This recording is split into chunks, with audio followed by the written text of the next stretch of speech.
Good morning, hello and welcome to my channel. It's Adrija and welcome to a new video. So আগের সিরিজগুলো হিসেবে তোমরা দেখেছো আমি লাচুংয়ে এসেছি and Gangtok to Lachung the মানে distance and the travel was extremely adventurous. সেটা যে আসবে ট্রাভেল করবে ডেফিনেটলি বুঝবে। আর আজকের ভিডিওটা এক্সক্লুসিভ থাকছে ইউমথাং ভ্যালি আর জিরো পয়েন্ট। তো আগের দিন আমরা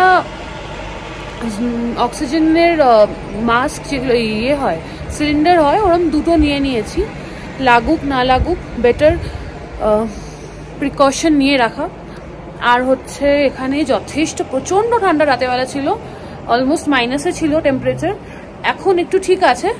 আর কারণ bright Sunny weather. Are the best thing is আমাদের এই রুম থেকে জাস্ট ভিউটা ইজ দিস।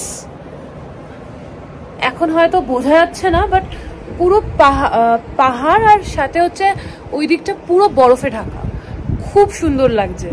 তো চলো সকাল সকাল রেডি, আমরা অলরেডি লেট, 9টা অ্যাজ ইউজুয়াল লেট, 9টা বেজে গেছে। এখান থেকে স্ট্রেট আমরা যাব zero point, Yumthang valley zero point. তো আজকে এই দুটোই কভার করব। তো চলো স্টার্ট করি।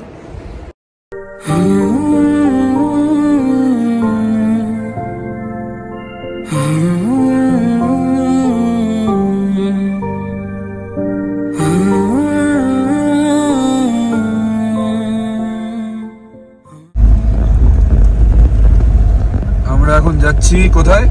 यांगथांग एंड जीरो पॉइंट। यहाँ से भैया कितना किलोमीटर है? 56। এখান থেকে টোটাল 56 কিলোমিটার, হাফ তো মোটামুটি হ্যাঁ এখান থেকে টোটাল 56 কিলোমিটার টানা জিরো পয়েন্ট লাচুং থেকে। তো মোস্ট প্রবাবলি যা বলছে দাদা 1.5 থেকে 2 ঘন্টা সময় লাগবে। রাস্তা খুবই সুন্দর, জাস্ট আমরা মিলিটারি এরিয়া ক্রস করলাম। ভাই স্ট্রাগল রোড ভাই, প্রচন্ড অ্যাডভেঞ্চার। ক্যামেরা স্টেবল রাখা পসিবলই না।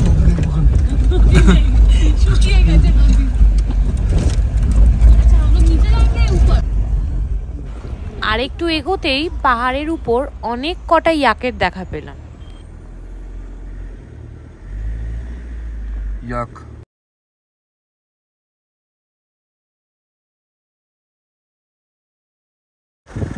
ওয়াও,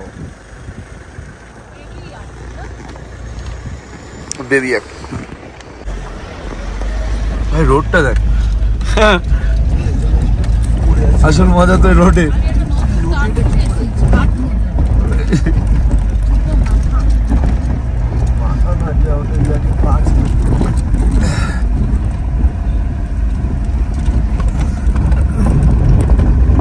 এটা নাকি রোড ভাই, ভাই এটা শাডাভাঙা অ্যাডভেঞ্চার ভাই। ওয়াটারফল ফ্রিজ হয়ে গেছে। Look at this. পুরোটাই বরফ। সফর মে সাথ তেরা मैं यूं ही निभाऊंगा, कभी तुम्हें याद मेरी आए, पलकों से जुल्फ हटा लेना। এটাই হচ্ছে ইউমথাং ভ্যালি, 12,500 ফিট উপরে। এখন অফ সিজন বলে ফুল নেই, বাট সিজন টাইমে এটাকে ভ্যালি অফ ফ্লাওয়ার্স বলেই পরিচিত। यांगथांग ভ্যালি এটা। ফেরার সময় দাঁড়াবো। এখন আমরা ডিরেক্টলি মানে ডিরেক্ট জিরো পয়েন্ট যাব। ভাই ওয়েদার পুরো চেঞ্জ হয়ে গেল, পুরো কালো হয়ে গেল জায়গাটা। হঠাৎ করে ঠান্ডাও বেড়ে গেল।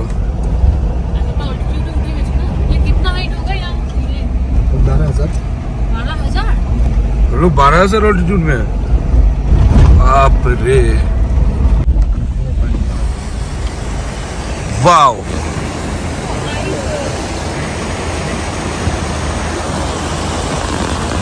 তো এখন আমরা ইউমথাং ভ্যালি ক্রস করে অনেকটা উপরে উঠে গেছি। অলমোস্ট 0 পয়েন্টের কাছে, আরও একটু দূর আছে। এখনো অবধি ব্রিথিং কোনো প্রবলেম হচ্ছে না। এটা শিব মন্দির চেক পয়েন্ট আমরা ক্রস করলাম। অ্যারাউন্ড 13,000 or 14,000 অল্টিটিউডে আছে না, 12,000। হ্যাঁ, এখন আরটু উঠেছি। বিশাল ঠান্ডা, বরফ আছে কিছু কিছু জায়গায়, পুরোটা এখনো বরফ নেই। এখানে একটা লেক ফেটে গেছিল, এই জন্য প্রপার সিজন টাইমে বরফটা এদের আসেনি। এরা প্রবাবলি মার্চ একটু পরের দিকে বরফটা স্নোফল সেরকম হবে, কারণ এখন যেহেতু ওই লেক ফাটার জন্য ওই সেরকম বরফ এখানে নেই। বাট প্রচুর ঠান্ডা, হাত পা কেটে যাচ্ছে, এরকম ঠান্ডা হাওয়া দিচ্ছে। তো বাট খুব ভালো লাগছে, এখানে ভিউটা দারুণ ভিউ। আর এখানে এখন অল্প অল্প মানে গাছ আছে, অল্প আছে, তবু আছে। আরও উপরে গেলে 0 পয়েন্টে একদমই নেই। তো দেখা যাক ওখানের এক্সপিরিয়েন্সটা কেমন হয়। এখন অব্দি দারুণ।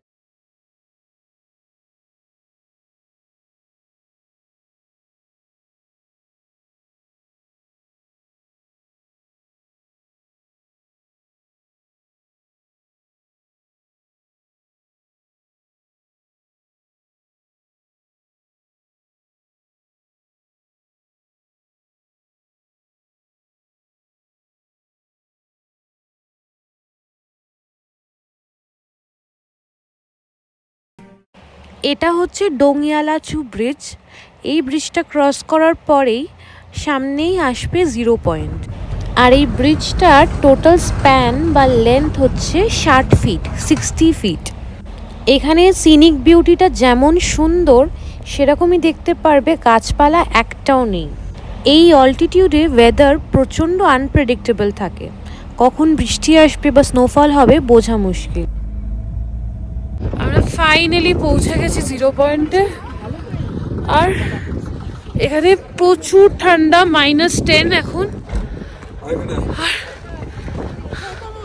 অলরেডি সবারই কষ্ট হচ্ছে কম বেশি। আমার খুব মাথা ঘুরছে, আর কোনো কষ্ট হচ্ছে না। একটু ব্রিদিং প্রবলেম হালকা হচ্ছে, কারণ 1 ফোঁটা অক্সিজেন নেই এখানে। এই তোমার গাছপালা কিচ্ছু নেই।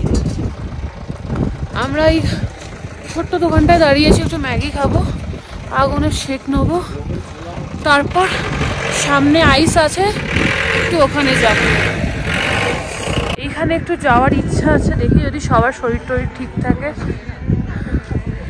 এই হচ্ছে 0 পয়েন্ট। হাত পা কেটে যাচ্ছে ঠান্ডায়।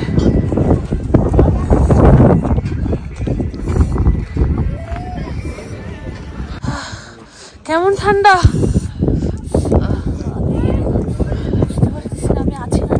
বুঝতে পারছো না তুমি আছো কি নেই। এখানে তো আগুনের তাপও বোঝা যাচ্ছে না। এবার একদম ঠিক, অক্সিজেন নিয়ে পারফেক্ট। অক্সিজেন কে প্রণয় নিয়েছে?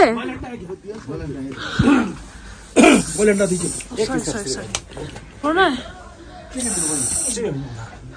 বেটার লাগছে নিয়ে, বেটার লাগছে।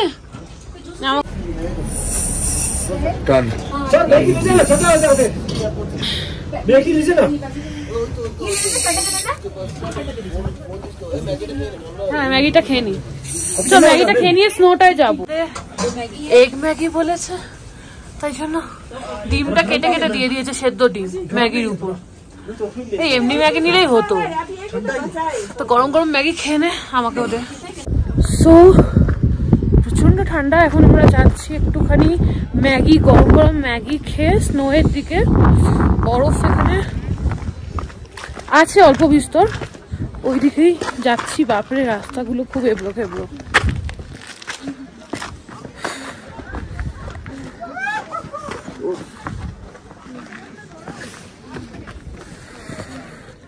কাঠের রাস্তা, অক্সিজেনটা নেওয়ার পর অনেকটা বেটার ফিল হচ্ছে। আচ্ছা, বরফের উপরে হ্যাঁ, বরফের উপর পড়লে কিন্তু শেষ, হাত পা ভাঙবে, খুব সাবধান।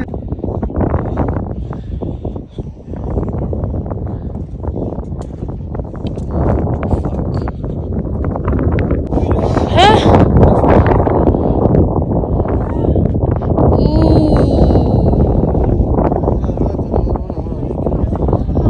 খুব স্লিপ করছে। হ্যাঁ, স্লিপ করছে প্রচন্ড। কেন কি হচ্ছে? আয় আয় আয়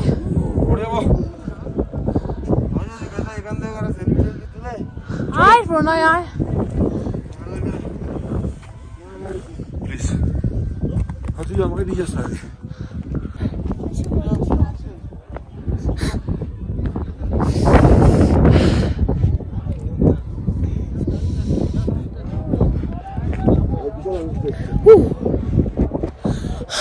যত লেট করবো আগে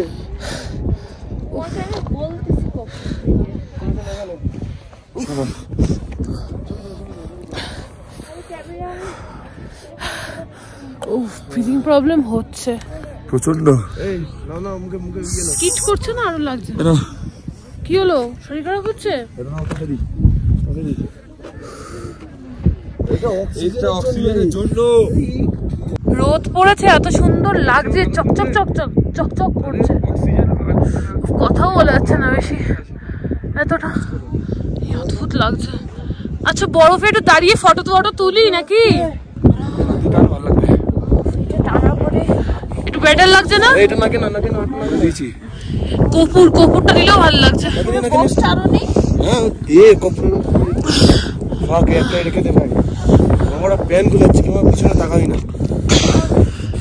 ভাই তাড়াতাড়ি ফটো। ইন্ডিয়ান আর্মিকে স্যালুট ভাই। সত্যি এরকম জায়গা, সিয়াচেন বর্ডার, এইসব লাদাখ, কত ডিফিকাল্ট জায়গায় এরা সার্ভিস দিচ্ছে। মানে ভাই এরা প্যাথেটিক। ঠান্ডা সকালবেলা 12টার সময় এই অবস্থা, বিশ্বাস নিতে পারছি না।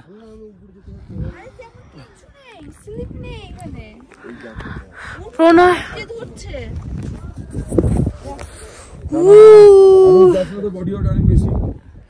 ওর বেশি যাস না। আরে কথা বলবো, এদিক থেকে ছবিটা তুললে বরফটা পুরো পাবে। ভেতরে যাই হোক ফটোতে দেখাতে হবে যে আমি একদম সুস্থ। ফটো তোলা হয়ে গেছে এবার।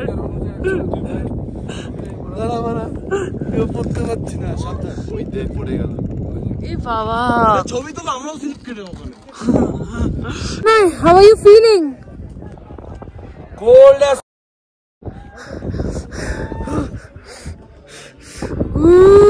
lifetime experience বল। এ খালি একটু তুলছে আর একটুখানি শ্বাসে করছে। প্রণয় আমার তুলে দে। দেখে ভাই জাস্ট মাথা চক্কর মারছে, মনে হচ্ছে যখন তখন ফেলিয়ে দেবে। প্রচন্ড ঠান্ডা। How do you feel? Freaking cold. হাত পা কেটে যাচ্ছে, গালটা লাল হয়ে যাচ্ছে। নিঃশ্বাসের কষ্টটা এখন একটু কম হচ্ছে আমার। মাথাটা ঘরে অনেকটা কমেছে অক্সিজেন। এটা বরফের সিজন, বাট আমাদের কপাল খারাপ। তাই পেয়েছি। ঠিক আছে, মোর দ্যান এনাফ। সাদা থাকে স্নোতে, এখন সেটা আইস হয়ে আছে, জলগুলো ফ্রিজ হয়ে গেছে। আর বিশাল হাওয়া দিচ্ছে। ঠিক আছে, খুব এনজয় করছি। আর so now let me give you the actual review of 0 point. আমরা যদিও এই টাইমে গেছি বলে স্নো পাইনি, আইস পেয়েছি, উইচ ইজ বেসিক্যালি ফ্রোজেন। এটাতে স্লিপারি আর অ্যাক্সিডেন্ট হওয়ার চান্সটা অনেকটা বেশি, স্নো যেহেতু ঝুরঝুরে হয়। আর এগুলো বাদ দিয়ে যদি বলি, শ্বাসকষ্ট খুব হচ্ছিল। কারণ আমি ভেবেছিলাম অনেস্টলি আমার তো লাগবেই না, আমি এত ট্রাভেল করি, আমার তো লাগবেই না, ওখানে অসুবিধা হবে না। I was very confident, but সমস্যা হয়েছিল। তারপর আমি ভিডিও করতে পারিনি, আমার এতটা জোরে কানে যন্ত্রণা করছিল, মানে আমি ঠিক কানটা চেপে ধরে আমি বসে পড়েছিলাম, লিটারালি মানে কেড়ে ফেলবো প্রায়, এত যন্ত্রণা হচ্ছিল। লাস্টে কান চাপা দিয়ে, মাফলার দিয়ে, র্যাপ করে, টুপি দিয়ে, দেন অনেকটা রিলিফ হলো যখন আমরা নিচে নামলাম। আমরা তাই জন্য আর ইয়ুমথাং ভ্যালি দাঁড়াইনি, আমরা ভেবেছিলাম 0 পয়েন্ট ঘুরে ইয়ুমথাংয়ে দাঁড়াবো, দেন আমরা হোটেলে যাবো। বাট এতটা সিভিয়ার কানে পেন হচ্ছিল, প্লাস প্রচন্ড ডাউজি লাগছিল, মানে চোখটা না, এটা হচ্ছিল maybe due to lack of oxygen. চোখটা এরকম মানে ঝিমিয়ে আসছে, মানে তাকাতে পারবে না তুমি। চোখটা খুলবে মনে হবে যেন কেউ জোর করে চোখের পাতাগুলো টেনে ধরছে, মানে এতটাই এক্সপিরিয়েন্সটা এরম ছিল। আর যেটা আরেকটা সমস্যা হয়েছিল, যেটা আমি এক্সপেক্ট করিনি আমার হবে, বলে না তুমি এক্সপেকটেশন রাখবে না সেটাই হবে। তো বেসিক্যালি এটা হয়েছিল, আমি যখন হোটেলে যাই বেশ অনেকক্ষণ ধরে হচ্ছিল, গাড়ি থেকে ফেরার পর অল্প অল্প বুকে ব্যথা করছিল। আমি ভাবলাম বুকে ব্যথাটা হয়তো কোনো গ্যাস বা খাবার দাবার ভুল খেলে যা হয়। তো অ্যাসিডিটির ওষুধ খেলাম, কাজ দিল না। গরম জল খেলাম, কাজ দিল না। তারপর প্রায় হোটেলে পৌঁছে শুয়ে পড়েছি, এত বুকে ব্যথা করছে। আমার ইউজুয়ালি কোনো দিন গ্যাসেরও প্রবলেম নেই, বুকে ব্যথা তো করেই না, বাট এতটা স্ট্রং, মানে এতটা মানে জোরে ব্যথাটা করছিল, চাপ ব্যথা মতো একটা, খুব অসুবিধা হচ্ছিল। জানি না কি কারণে সেটা হচ্ছিল, বাট অনেক অনেক পরে গিয়ে প্রায় রাত্রির 10টা তখন গিয়ে মানে ঘুমিয়ে পড়েছি, কোনো রকমে একটু খেয়ে ঘুমিয়ে পড়েছিলাম। কারণ তারপর আর ভিডিও করতে পারিনি অনেস্টলি। আর যাই হোক এই একটা, বাট হ্যাঁ পরের দিন সকালে আর সেই পেনটা সাস্টেন করেনি, আই ওয়াজ গুড। ওই দিনটা আমি খুব মানে কানে ব্যথাও হয়েছিল, দেন অল অফ আ সাডেন হঠাৎ করে বুকে ব্যথা করছিল। বাট ওই দিনটাই যে প্রবলেম হয়েছিল, মেবি ল্যাক অফ অক্সিজেনের জন্য হতে পারে। অল্টিটিউড তো এর উপরে অনেক গেছি, বাট অক্সিজেনটা এতটা সিভিয়ার আমি ফেস করিনি এর আগে। সো এইটাই হবে। বাট ওভারঅল ট্রিপটা খুব ভালো ছিল, 0 পয়েন্টের এক্সপিরিয়েন্সটা খুব ভালো ছিল। বরফটা পেলে আরো মজা আসতো, বাট নেভার মাইন্ড, সেটা থাকলো আরেকটা নেক্সট ট্রিপের জন্য। সো তোমাদের কেমন লাগলো কমেন্ট করে জানিও। তোমাদের যদি 0 পয়েন্টের এক্সপিরিয়েন্স একটু অন্যরকম থাকে ডেফিনেটলি জানিও।